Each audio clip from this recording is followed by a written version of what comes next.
Bonjour à tous. Alors, je viens de prendre connaissance d'une drôle de saisine, parce que là, on est en plein dans les pétitions de justice. Et c'est là que je vais pouvoir vous expliquer qui se moque de vous et qui vous dit la vérité. Euh, je viens d'apprendre et je viens de voir passer une pétition pour la saisine de la Cour de justice de la République pour Agnès Buzyn et consorts. C'est-à-dire ses collègues, sur l'affaire dont on connaît le coronavirus. Alors là, excusez-moi, on a parlé, par exemple, quand moi je vous parle de saisir l'ONU, j'ai bien attendu, longtemps. Avant, parce que bien entendu, ça me traîne dans la tête depuis longtemps. Déjà, c'est pour sortir les crimes commis contre les Français de la sphère française. Et on sait pourquoi. À cause de la justice française. Et ce qu'ils font aux Gilets jaunes et tout ça. À cause de la justice française. Donc, c'est pour sortir ça de la sphère de la justice française. Et parce que je sais, de sources sûres, qu'un nettoyage est en train d'être fait à l'ONU. Une fois que l'ONU sera nettoyée, là, ça sera intéressant, et comme c'est la seule structure qui est en capacité dans le monde de créer un tribunal pénal international spécial pour une cause spécifique, c'est-à-dire pour juger une cause spécifique dans un cadre spécifique, les crimes commis contre les Français sur une certaine période et sur une certaine cause, et ensuite le tribunal s'éteint. Donc c'est un tribunal qui n'est pas destiné à durer, mais c'est un peu comme le tribunal de Nuremberg, ou le tribunal pénal international pour l'ex-Yougoslavie, ou pour le Kosovo, etc. Voilà. En sachant que moi j'ai fait ça parce que c'est des structures privées qui sont derrière tout ça, on le sait, peut-être financières, et que la Cour pénale internationale qui existe déjà n'est pas compétente pour s'occuper de ça. Donc il faut un tribunal spécifique, certainement peut-être un autre traité, je ne sais pas. En tout cas, c'est bien l'ONU, mais je sais de quoi je parle. En revanche, ceux qui vous envoient sur la Cour de justice de la République, qui ont osé faire une pétition, qui ont osé la saisir, ça s'appelle, mais vraiment, du foutage. Du foutage. Et ça s'appelle vraiment essayer de vous distraire avec quelque chose qui est complètement, qui va droit complètement dans le mur, mais complètement, et c'est vraiment pour vous faire croire au Père Noël, pour vous faire croire que vous pouvez, vous les Français, obtenir justice sur l'affaire Buzyn. Et c'est pas vrai. Et ça, moi, j'appelle vraiment ça du mensonge d'État. Vraiment, vraiment. Et honte à ceux qui font croire aux Français que ça va mener quelque part. Parce que je vais vous rappeler quelque chose. Déjà, d'une part, les résultats. Je vais vous dire d'abord ce que c'est la Cour de justice de la République, mais les résultats, d'abord, ça va vous montrer. C'est celle qui a dispensé de peine Christine Lagarde dans l'affaire Tapie.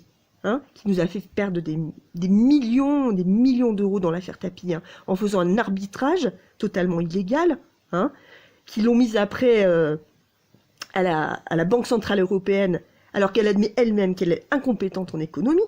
Voilà. Et on voit le bordel que c'est. On en parlera d'autres fois, vous inquiétez pas. Hein. Trump va s'en occuper, à mon avis. Ça va être clair. Donc ça, c'est ça la Cour de justice de la République. Et c'est la même qui, autrefois, avait relaxé Laurent Fabius dans l'affaire du sang contaminé. Voilà. Et ça, on s'en rappelle encore. Hein. On s'en rappelle encore. Donc la Cour de justice de la République, qu'est-ce que c'est? Je vais juste vous dire déjà qui est le procureur général de la Cour de justice de la République. C'est un certain... Donc celui qui va superviser de l'enquête, bien entendu, et l'accusation d'Agnès Buzyn. François Molins. Ça vous dit rien, François Molins? Ah, c'est marrant, c'était le prédécesseur de Rémy Hetz, procureur de Paris. C'est l'ancien procureur de Paris macroniste, François Molins. Voilà, déjà ça vous donne une idée. Hein, ça vous donne une idée de qui a bien pu saisir et faire la pétition. C'est forcément des francs-maçons qui vous ont fait ce coup-là. Hein, ne signez pas une pétition comme ça. Franchement, c'est vraiment du foutage. Et la Cour de justice de la République, vous savez ce que c'est? Parce que quand même, ces ministres qui commettent des crimes et des délits pendant leur fonction, l'exercice de leur fonction, ils ont droit à leur propre justice. Hein, donc déjà, c'est quand même quelque chose. Ils ont droit à leur propre tribunal. Hein. Ils vont pas au tribunal du peuple. Hein. Voilà, donc déjà, on sent quelque part qu'ils vont avoir un petit traitement privilégié. On a vu ce que ça a donné avec Lagarde et avec Fabius et avec bien d'autres. Voilà. Et bien, c'est pas vraiment des juges. Hein. Donc, il y a 15 membres. Et parmi ces 15 membres, oui, il y a 3 véritables magistrats de la Cour de cassation. Oui, mais ça fait que 3 sur 15. Les 12 autres, qui c'est à votre avis? C'est des politiques. C'est 6 membres de l'Assemblée nationale, élus de l'Assemblée nationale, et 6 membres du Sénat. Genre exactement comme la commission Benalla, du côté comme de l'autre. Voilà, vous pouvez aller voir qui sont les membres. Vous allez voir qui sont LREM, les Républicains, les Socialistes, etc. C'est-à-dire les mêmes qui vous ont fait la commission Benalla. Hein. Et de cela, vous allez attendre, avec François Molins comme procureur général, vous pensez vraiment que vous allez obtenir quelque chose sur l'affaire du coronavirus et de Agnès Buzyn et ses collègues? Franchement, et qui a osé saisir la Cour de justice de la République en vous faisant croire à vous, Français, qu'on pouvait avoir justice devant la Cour de justice de la République, alors que tout le monde sait, tous les juristes et tous les gens à peu près sensés savent que c'est du foutage. C'est du foutage. Mais quelle honte de faire mettre une pétition et de vous mobiliser justement, alors qu'on essaie de vous mobiliser sur d'autres pétitions et pas que celle sur le tribunal pénal international. Je veux dire, pas que sur ça. On essaye en fait de vous mettre un voile devant la face et de vous faire croire qu'en France, il existe encore des institutions qui soient capables de vous rendre justice et qui ne sont pas en carton-pâte. Mais tout est en carton-pâte. Tout est en carton-pâte. C'est pour ça que moi, avec d'autres, j'essaye de faire partir tout ça en dehors de la France. Mais c'est pas pour rien, parce que tout est en carton-pâte. Regardez Cahuzac. Cahuzac, il est dehors. Regardez Balkany. Ils sont dehors. Et eux, ils ont été jugés par la justice de droit commun, la justice la nôtre. Alors imaginez Buzyn devant la Cour de justice de la République, justice d'exception qui ne devrait pas exister. On n'est pas censé être tous égaux devant la loi, hein? Donc bon, ils sont même pas capables de lancer une procédure de destitution contre Macron après l'affaire Benalla, après tout ce qui s'est passé, etc. Vous pensez vraiment que Buzyn va avoir quelque chose? Non mais... Et c'est là qu'on voit qu'il y a les francs-maçons qui sont derrière cette saisine de la Cour de justice de la République. C'est pour se foutre de vous. Voilà, je vous le dis carrément, c'est pour se foutre de vous. Vous devriez être en colère. Voilà. Et il y a beaucoup de médecins qui sont francs-maçons. Il y a beaucoup de grands médecins francs-maçons, mais plein. Il y a des médecins très bien qui sont pas francs-maçons. Mais alors, qu'est-ce qu'il y en a qui sont francs-maçons, hein? Qu'est-ce qu'il y en a? Et ça m'étonne pas du tout qu'ils essayent de vous balader parce que c'est une façon de se protéger. Ils protègent aussi le corps médical parce que bien entendu une partie du corps médical est impliquée dans cette histoire-là. On le voit bien avec l'histoire du labo P4 à Wuhan. Vous pensez qu'il n'y a pas de corps médical français qui est impliqué là-dedans? Ou des chercheurs ou des trucs comme ça? C'est une façon de vous détourner l'attention, ça, de se protéger en disant ouais mais on va punir Madame Buzyn. Voilà, et son mari, etc. Mais tout ça, c'est en fait des sortes de règlements de compte. Et ils essaient entre francs-maçons, ils essaient de mettre le truc. Et comme ça, ils pensent que ils vont vous calmer. Ils vont vous calmer. Ça, c'est fait pour vous calmer. On va leur donner un os à ronger. La Cour de justice de la République, elle va faire un procès pendant je sais pas combien de temps. Pendant ce temps, ça va les calmer. Ils vont croire qu'ils vont obtenir justice, les Français. Vous voyez comment ils se foutent de vous? So chloroquine or hydroxychloroquine. Now, this is a common malaria drug, and it's been around for a long time, and it's very powerful, and it's shown very encouraging, very encouraging early.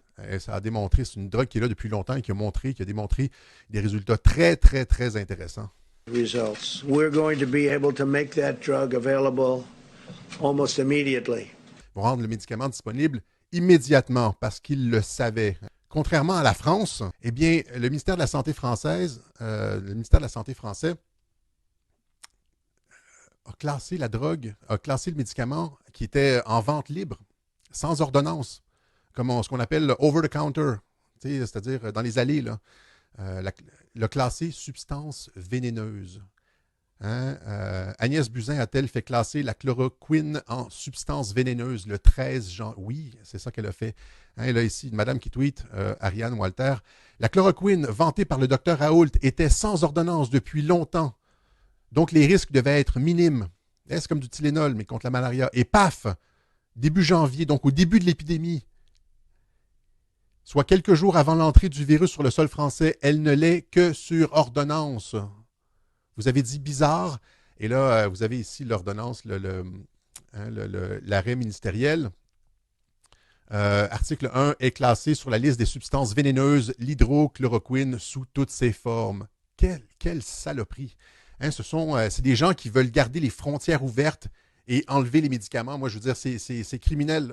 Il y a une chance que je suis derrière mon écran d'ordinateur parce que je comprends pas comment le peuple français... le peuple français dans la rue, hein, on les appuie, on sait qu'ils sont probablement au courant qu'ils sont gouvernés par des traîtres.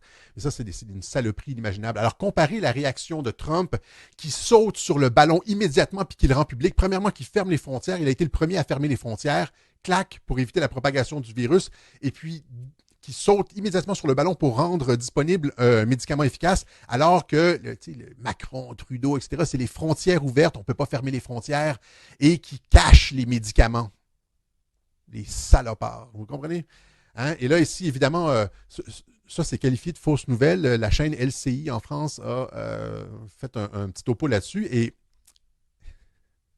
il dit, s'il est vrai que la législation concernant ce dérivé de la chloroquine a bien évolué à la mi-janvier, la législation a évolué. On observe donc que cette décision n'est en aucun cas liée à l'épidémie de COVID-19 et qu'elle n'a été motivée par les autorités de santé qu'à une seule fin. Protéger les patients qui pourraient l'utiliser d'une manière non optimale. Ça fait 50 ans que le médicament est disponible et là, au moment où il aurait été utile d'en faire des provisions, d'en commander davantage, de le rendre disponible, le gouvernement français cache le médicament.